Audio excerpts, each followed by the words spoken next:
Well,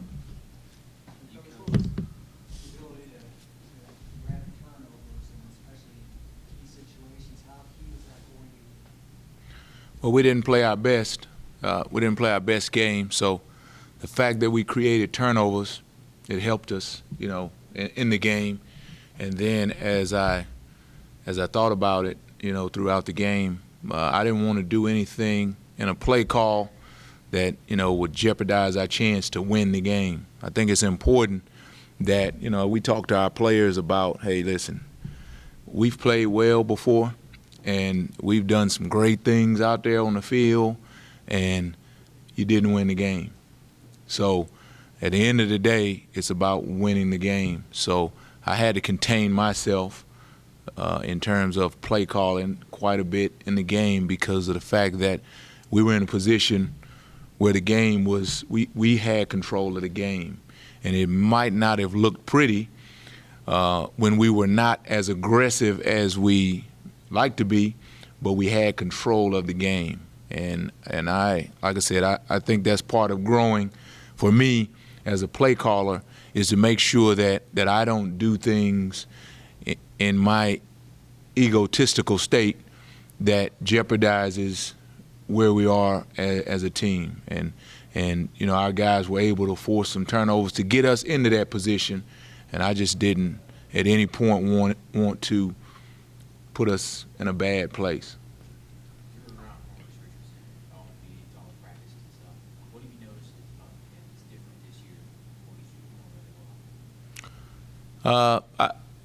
Honestly, I haven't noticed anything, in the way he works. I think he's been healthier in his career, his time here. He's not been a healthy player. He's always left the season. He's always had to end his season because of injury. So he's been able to be healthy throughout the season, and healthy is, I guess I have to put it in perspective, because he's hardly ever able to practice every single day because he's dealing with different nagging injuries at different times during the week, but he's able to show up during the game. So that's probably a big difference, is that he's been able to finish. He's been able to get this far in the season, which has been great for us this year. But he's always been a worker, and he's always been a guy who has gone the extra mile in terms of preparing himself. And I think that, as a senior, I can see in him the ability to be able to transfer what we talk about all week in the meetings, to be able to transfer that onto the field, and to be able to use the different tools that we give him as a staff and that I give him as a position coach, and just to know the right time to be able to use those tools. If you watch the entirety of the game, you see that sometimes he uses the tools in the wrong places too. But fortunately, it's just looking really good when you have 6 interceptions on the season.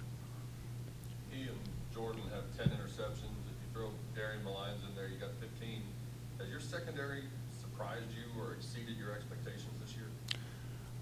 We really didn't have goals in terms of number of interceptions. So I just wanted those guys, as we started, and Coach Lepp, who also coaches in the secondary, we just wanted those guys to take coaching and to allow themselves to be able to, on game days, go out and do what they've practiced all week, which we didn't do that a whole lot of times last year. So we didn't, like I said, we didn't have a value set in our head for we're going to be able to get this number of turnovers, this number of interceptions. And so to see us be at this place, that's great. It's fulfilling for these guys because, like I said, they practice the same way they practiced in the past. They practiced, but now they're taking it to the field. They're taking it to the field on Saturdays in a more consistent way.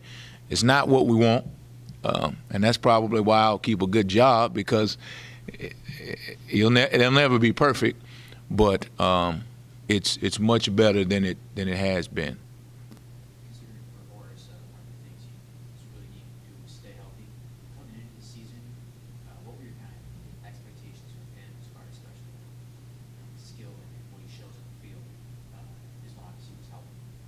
Well, like I said, I think he works. He's a tremendous worker, and the thing that I had an expectation for him to be able to do, just like Jordan and Darian, was to be able to take the skills, the techniques, the fundamentals of coverage, to be able to take those onto the game field on Saturday, rather than getting into the game and when the game is the offense has 7 or the opposing team has 7 points more than we do. Now I'm going to use my technique that I had in the 3rd grade or that my middle school coach taught me, and it's going to fall outside the scheme that we use, and I'm going to get myself and the defense in trouble because I'm not following the pattern that we talked about, that everybody on the defense is expecting me to follow throughout the game. Well, that's when we get in trouble. Well, these guys have shown throughout the season that they follow the pattern, that when we call cheat, which is a technique that we use, well, that means I'm going to be inside and I'm going to be underneath the number 1. Well, when we do that, they throw it right to us sometimes because they're expecting us to be on top.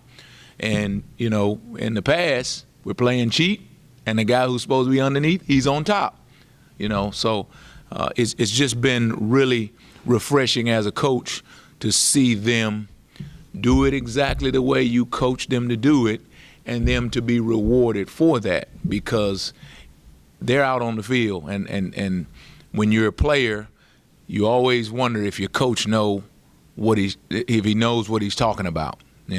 So when you're able to see the things that you tell him from the sideline happen, the interception that Darian got, I said a couple plays before we went out, I said, listen, they're going to throw the ball. It's going to be an inside dig. You've watched it all week. Slow down. You're going too fast. You need to slow down so that you can attack and be able to make a play on the ball. He got an interception. So he owes that one to big Coach Malone, is what I told him. Of course, he won't give me any credit for that. He'll say he's been thinking about that interception for the last 12 years.